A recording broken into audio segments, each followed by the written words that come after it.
Hi everyone, thank you for joining in today, and for today's video I have another review. I purchased some new watercolor paper that you just saw there.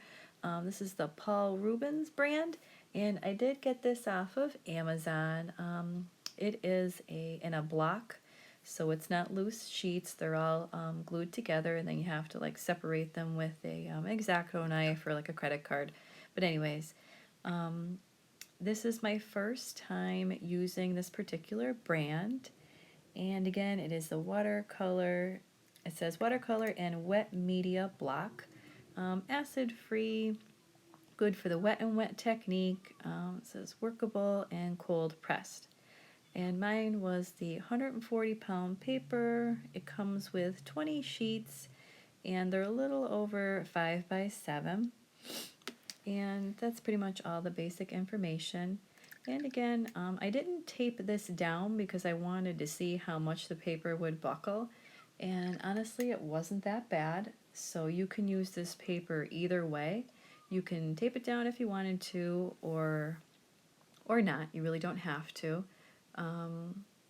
So that's always nice. This is considered artist quality paper, so that's good too. For the price point, it really wasn't that bad. I think it was a little over $10 on Amazon. And again, there was the 20 sheets, and they are relatively small. But again, I didn't want to purchase a huge block if I decided to not like the paper. So there are larger sizes available if you're interested, and you can see how well the paper performs here, and everything goes down really nice and smooth, and the colors still look nice and vibrant. There was minimal buckling, no pilling or anything, so this was overall a really good purchase, and definitely something that I would continue to buy.